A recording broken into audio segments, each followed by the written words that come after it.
Hey you all, it's Zegasis. It's been quite a long time since we've spoken. I think the last time,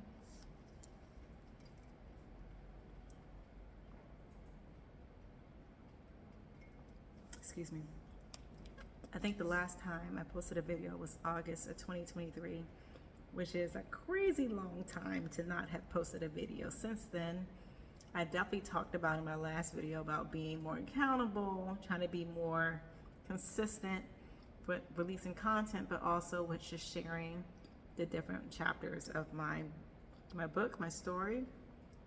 And that has not happened. Life has definitely been interesting to say the least. There's been a lot of good updates, so I want to get into those updates and kind of just share what I've been doing for the past 13 months. And it's crazy because I feel like the time has just transcended units at this point. It's only been 13 months, but it feels like 13 years. I literally feel like I've been in a time warp.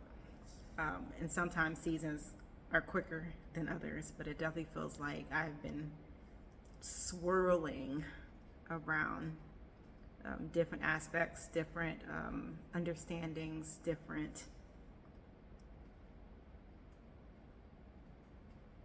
It's been an odyssey. So let's get into it. First, I was talking to a good girlfriend of mine, and she was like, I really want you to break down what it means to be, number one, a conduit of care. What is magic of sacred arts, and what does it mean to have sacred soul support? So there's a few things I want to touch on. First is my name. So that's my pseudonym, Zegasis, aka Zeggy is what I go by when I'm doing spiritual work, when I'm doing outside of my career, which is government, international development, Courtney. Then I have the work I do with the Whole Hive, which is, they refer to me as Crucial. That's a name that I got when I was still in the house scene. And then I have Zegasis, which is a zebra and a Pegasus. So essentially the Pegasus being this valiant, magical creature, this being that loves people and is a protector of people. And that is who I am by fault. Sometimes I just love people, I advocate for people. I want people to be well. And then the zebra, because every zebra has stripes, but none have the same pattern, which means I can kind of just meet and connect and relate to anybody from any walk of life. That's truly like my heart for people. And so that's why I call myself Zegasis. So let's get into this. So this Zegasis, we have conduit of care. So I used to say, Zegasis, sacred soul support practitioner, which is what I am. But I wanted to tease out my friend Roy would love that, tease out the differences between kind of the role, responsibility, and kind of what I do, like what I'm passionate about. So conduit of care, that's what I refer to myself as. And it just essentially means that I act as a vessel for care and love and encouragement for people to connect with themselves in a deeper and more meaningful way. It fosters an environment and opportunities for transformative healing and growth. So that's what I mean when I say I'm a conduit of care. I'm a vessel for love, encouragement, and care. And then we talk about what is sacred soul support. So I'm going to talk about some of the services I give as sacred soul support, and those involve everything from candid yet compassionate counseling, my master's in social work, and then I do energetic readings, which I can definitely go in more detail about if you all are interested. I've had people sit with me in that space, and it seems like it's very meaningful, it's very helpful, it's very insightful. And then I do everything from career advisement or career counseling, whether that's you being in a nonprofit world, whether that's you having a trade or you doing U.S. government work or even private company. I have people from all walks of life reach out to me about different career advisement, and I kind of love doing that because I love to see the trajectory of people's careers and kind of the options they might have and the things they might be missing because they just haven't been exposed to it, and then providing and connecting those resources or connecting them with people who are already in the field that they love doing. And so I do career advisement as well. I do elemental rituals, as in fire and water, and I can get into that as well. I do ministering because I'm a licensed and ordained minister, which I don't share often with people because, as you all know, I'm tatted, I'm pierced up, I got colored hair, and sometimes people can't get beyond the cover of the book or the surface.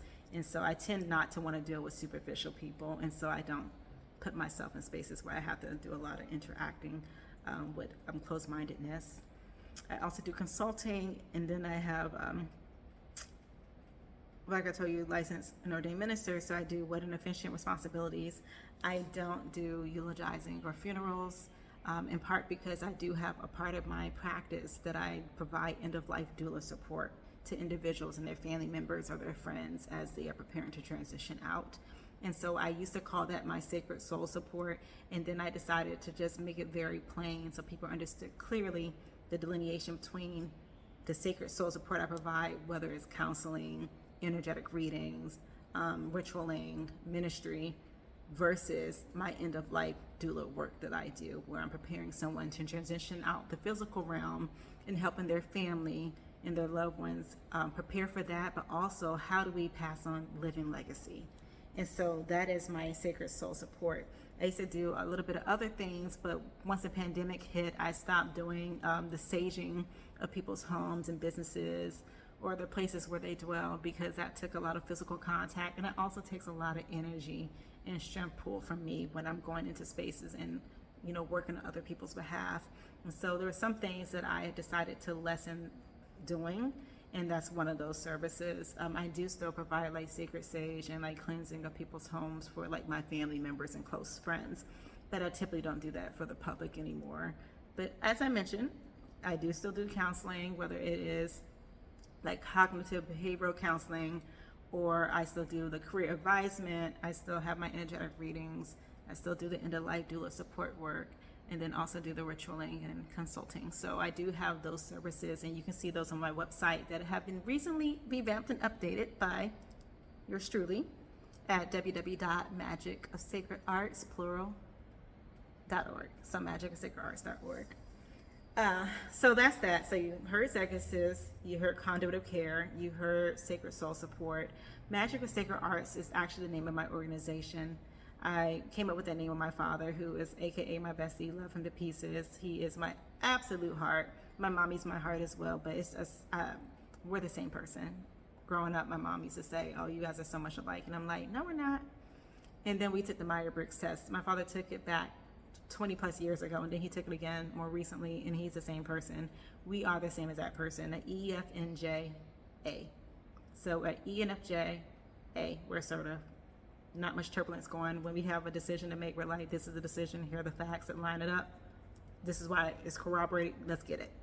And so it was so funny to hear my mom talk about how much my father and I are alike, but yeah, that's my bestie. So we came up with Magic of Sacred Arts. For me, magic is what you make it. So it is that beautiful spiritual element. It's that wonderment. It's that joy that you find in the little things. And then sacred is what you find dear to your heart, right? There's so many different religious and different ideologies and practices, and no one can really say who is wrong or who is right necessarily. It's what do you find dear to your heart, what uplifts and what sets your soul ablaze. Like, what is it that you find sacred? And so we did Magic of Sacred Arts, and arts because arts can be developed and evolved in so many different ways, so many different facets, and so many different representations and expressions of arts. And so that's how I got Magic of Sacred Arts LLC, so MOSA for short. So let's get to some updates. I want y'all to know, y'all can't tell because my bosom is so large now, which is foolish. You can't tell I've lost weight because I still, in my mind, when I'm looking at the camera, look wide, but it's just the spices. I've lost over 17 pounds and I'm super excited about it. That's my mini claps, yay. But so updates, I've lost weight. In addition to that, last August, I was in my home that I had purchased on a pandemic. Was super proud of it, loved the house. It was right next to woodland areas, so I had everything from wild turkeys to red fox to, I think, like 4 different species of deer or types of deer. I had owls, dragonflies, butterflies, everything under the sun I had next to my house, and it was just wonderful because I absolutely adore animals. Before my big life transition this year, I had my standard poodle, Baba Yaga, Prince Baba Yaga Barrington, who I still have, and he finally made it to where I am now after like 8 months of battling to get him here and a lot of money spent to get him here. But I'm glad that I have a piece of home with me here. So I had Baba. I had my friend's dog, Wiggles, who was this white Yorkie poo. Baba is a 70-pound standard poodle, huge dog, miniature horse. I had Nephthys, which was my Egyptian goddess, my tuxedo cat, who really belonged to my daughter. But then I developed cat allergies. That also happened last year. I developed cat allergies after 3 decades and some change of being on the earth and loving cats. Always been a cat person. They're moody. They're self-sufficient, temperamental. Like, they love me one moment, next moment they're like goodbye, and I'm like, yes, I like that space. You're not too needy. So we gave her to my homegirl Joy. So she's living with Joy now. And then I had my snake, my python, Encanto Biggie S'mores, because she had s'more colors looking like a graham cracker, marshmallow, and chocolate. And so love my babies to pieces. They my sweetie pies, but I only have Baba now because, of course, cat allergies. And then my homegirl Nefer, who's an amazing doula, but also does just amazing spiritual work. And you'll hear more and see more partnering between us too. She already had a python. I let her keep my python. She was so kind enough to keep my python while I'm away. And so she has my baby in her bioactive terrarium that I hand built. So that is the animal update from back home.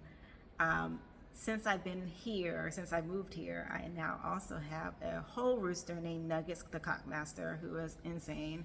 Cockadoodles at all time. He doesn't care what time it is or if the sun is up or not. I have Speckles Melanesia, who is my hen, and she just hatched 10 eggs. So excited. 2 of them have passed away, so we have 8 chicks now, which made me heartbroken, but that is life. And I'm understanding the seasons. You would think, me being an end-of-life doula, I'd be like, okay, a chick passed away, no big deal. But I think just because it was an opportunity for me to care and love on some more animals, I was super excited. So I was pretty upset this morning when one of the chicks had passed away. R.I.P. I fought the urge to buy an iguana. Y'all know I love animals. I fought the urge to buy an iguana from the seafront. And I'm hoping one day to own not only a Highland cow, like a Highland mini cow. I also want a hyena, which is foolishness crazy. Bite strength is amazing. And an owl. It's the most random creatures that I want to like love. So I don't know what that's going to look like in the future, who I'm going to get connected with, who's going to have like an animal reserve where I can just come on a regular, consistent basis and love on some animals. But like, let me know. Put it in the DM or the comment or something. I need to be connected to people who are loving on animals. That is the animal update. The biggest update is that in January of 2023, which feels like a million decades ago, I accepted a position for overseas assignment. And you all know in the past I took like short temporary assignments. So I spent some time in Cambodia, I spent some time in like Kosovo, did like some conferences in like Georgia, traveled a little bit, did some work in Baghdad and things, but this was my first overseas assignment. I moved all the way across the world. I made the mistake of in my mom's presence being like, yeah, I moved halfway across the world, and she was like, all the way. That's true. You all will probably hear the chicks talking in the background. They're moving around the grounds, and so I hear them in full chirp mode. So the babies are talking. But so yeah, I took this director position overseas. Now I live in the South Pacific Islands, close to like, I wouldn't say close, but like west of Tonga, Fiji, Samoa. So I'm out here in the Melanesian island area, and it's been a transition. It's beautiful. There's a diversity of natural disasters. So literally within like a week and a half of being in country, we had 2 Category 4 cyclones. I drove through the beginning parts of the second cyclone, leaving work, going home. And when I say home, I mean the hotel they had us evacuated to. And so that was an experience. I think I was more concerned about my staff members that I supervised, because a lot of them went without power and water for a significant amount of time and were still showing up to work and doing their jobs and having, I hate that word resilient, because we overplay it definitely in like social work and in international development, but they had a tenacity that allowed them to withstand severe damages from a storm, flooding. It was just insanity. The island kind of shut down for a bit because people were just trying to gather themselves and then make sure their family were good, and then make sure that, you know, the infrastructure in their homes, and, you know, it was just a lot of devastation, a lot of challenges. And so that was our introduction to like the Pacific Ring of Fire, 2 Category 4 cyclones. And I never negate or forget kind of how I show up. So we had like the National Disaster Challenges that came about when we came out here, but it's also been like the cultural changes. And even though where we live, people also are brown like us, there's still that cultural differences. And then, you know, I look different. And so kind of people being curious, people staring incessantly. Like back in the States, you stare, you get caught, you're like, oh, my bad. And here people are like, until they're done staring. So it's been a journey. I think it's been hard. It's been hard as a solo parent who is brown, who identifies herself as a woman, who looks as young as I do. It's been hard as a young looking solo Black woman in this space.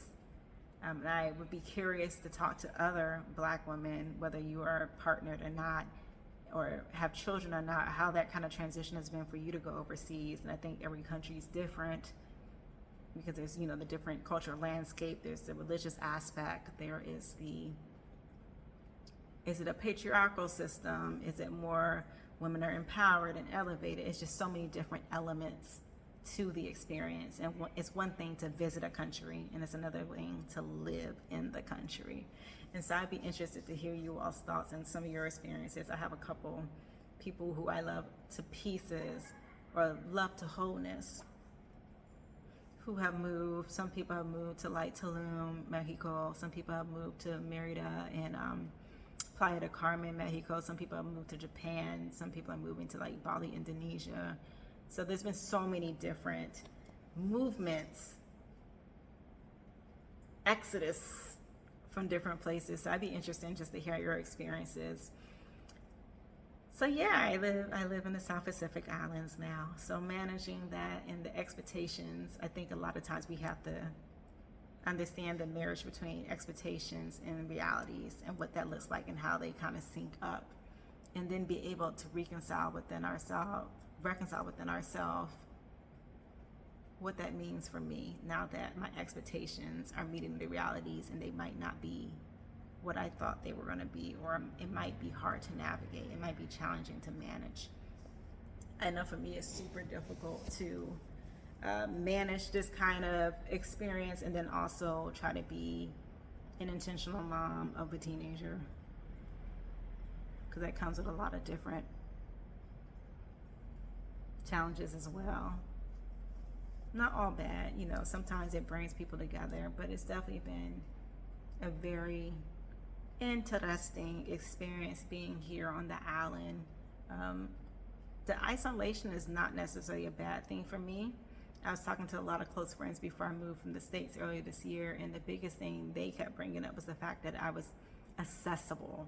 So whether it was my friendships, families, associateships, colleagues, strangers, clients, it was that constant accessibility where I was depleting my energy. And I think I've talked in previous videos about what it means to hold your sacred space, and what it means to operate out of your capacity. So you're operating within what you have the energy for, and being honest with yourself and those connected to you about what you don't have the energy for, what you don't have the capacity for. And so this, for sure, I feel like maybe the pandemic prepared me for this level of isolation in a way, but this for sure taught me how to not just sit with self, but understand what it is that actually fuels me, what I actually do need, and how I can actually replenish my energy. Because I've been an extrovert my entire life, but I definitely think maybe I'm on this pendulum at this point, because I love people. I love loving on people, encouraging people, sharing with people, learning from people. But there's something about having your own space, having your own sanctuary, and being able to just sit with self that really charges my batteries. I don't know. It's very funny to me. So yeah, I'm in a space of continual growth, continual evolution. I'm in a space of, let me be very clear, there will be no diluting of my potency. You will get the unadulterated, authentic me at all times, because I think we go through life sometimes worried about judgment, sometimes worried about rejection, and you're going to get both. And if you experience both, you already know how it feels like, so you don't need to run from it. My mom said something wonderful. She came to visit us on the island, and she spoke to the team we have here, and she talked about fear, false evidence appearing real, and then she talked about rise. And so it was a good reminder. One of the questions I believe she actually talked about, when you go, what would you want your legacy to be? And so that's why I developed the conduit of care. That's why I wanted to further explain what I meant when I say I provide sacred soul support, because my passion is people. My passion is people healing and people growing and people being whole and people being well. And I say it on my site, and I say it in my sessions when I'm counseling my clients, and when I'm talking to people during energetic readings. I talk often about how people silently suffer, like silently go through hell, and either they don't feel comfortable with sharing with someone, or don't feel comfortable with reaching out for support, or they think they're a burden to people, and so they try to avoid saying I need additional support. So instead they just silently suffer. And I've said it before, people can suicide quickly when you gunshot, jumping off a building, a bridge, hanging yourself. That's a quick suicide. There's also slow suicide, when you're not taking care of yourself, when you're not honoring your body, when you're not checking in with yourself, you're not doing body scans. When I'm around this person, why am I feeling tension in my back? There is fast suicide, there's slow suicide, there is slow suffering. And so sometimes it behooves us to really honor the space we're in and identify what it is that we need, so that we can tap into that. And if we don't have the capacity to fully support ourselves in that journey, whether it's healing, whether it's releasing, whether it is recognizing some patterns or some behaviors that are not beneficial for us, that aren't serving us, then we need to reach out and get that support. And we need to be okay with understanding there is freedom and vulnerability. And so there's been just a lot of soul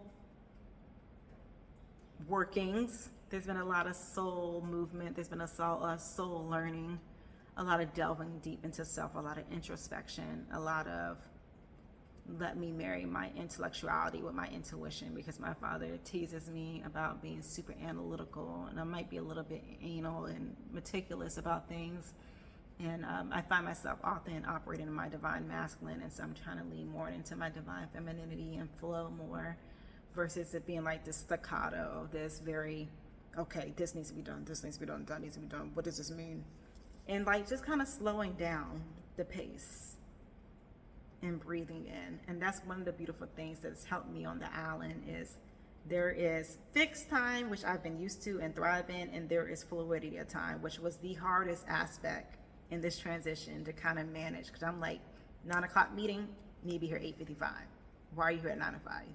Or you saying you're gonna meet me at this time, I'm expecting you to be there 5-10 minutes early. And so learning the fluidity of time, learning the fluidity of self is very important. I think I don't want this video to be too long, and I think I might do some IG live soon and do some partnering with some of my girlfriends and close friends who I have some topics that we're both interested in, and we might delve into some of that more. But I don't want this video to be too long, but a couple of more updates. So really been trying to honor the creativity space, because sometimes, working for government or working in positions that are kind of black and white and have this outline statement of work, and this is kind of just what you do, and this is how you plug away at things. You need a creative outlet, and you need an outlet where you could just flow more. I keep going back to that flowing, that fluidity. So Magic Sacred Arts, I have revamped the website. Please check it out, interface, connect with me. I'm more than happy to provide support from a distance. That's kind of like the option right now, since I'm so far away. I'm 15 hours ahead of Eastern Standard Time. So that means literally I'm the day ahead of you all. So I'm talking to you from the future. But yeah, so Magic and Sacred Arts has really been my baby since 2019. Super excited about birthing her and continue to birth her and see how she evolves and grows. Have some new content on my website. I have new sacred healing adornments. There's some bracelets I'm doing, some waist beads I've made that I spend special time creating specifically for the person. So if you want some custom made healing adornments, let me know. I will definitely get on that for you. But the biggest announcement is I am hosting, along with 2 other facilitators who I hold dear in my heart, a Rooted Restoration Healing Retreat in Puerto Rico next August 2024. There's 10 spaces for people. I think we're down a couple spaces already. So if you are interested, please hit me up at magicofsacredarts@gmail.com, or hit me up on my DMs and Instagram, which is Zegasus, ZEGASUS _MOSA, Zegasus _Mosa, and IG, or Facebook. If you have a personal connection to me, you will have my personal Facebook, and you can also hit me up there if you're interested, and I will send you a registration form. But Rooted Restoration Healing Retreat in August 2024 in Puerto Rico is going to be in the rainforest. It's going to be a beautiful home, but we're going to be talking about releasing, rebirthing, and recharging. So release, recharge, rebirth. What does that mean for us? How do we delving deeper into who we are? What are we doing as intentional work to heal, to grow, to learn, to move through these seasons, through these chapters? And so I'm super excited to bring this curated, interactive, and kinesthetic experience to you all. I've been thinking and planning this for quite some time, and I'm really happy that now it's coming to the point where I can birth this gift, this ministry, and people can really get something meaningful from it. It's going to be a beautiful experience. I'm so elated, so excited. So yes, Rooted Restoration Healing Retreat will be happening next August 2024 in Puerto Rico. Please hit me up if you're interested. I think I have talked enough and long enough for now, but I will try to be way more consistent. I said that last time, it was 13 months. So do not hold me to the YouTube videos. I have been more consistent on the Instagram and social media platforms, though. I look forward to connecting with you all. If you're interested in South Pacific Islands and how that's been going, hit me up, because I can definitely answer direct questions, because it's been a journey, an odyssey. And so just sending you all so much love. I hope you all stay encouraged. Please send me good juju, good love, encouragement, prayers, motivational speeches. Send it all, because baby girl needs it, okay? Me as baby girl. All right, love you all. Bye.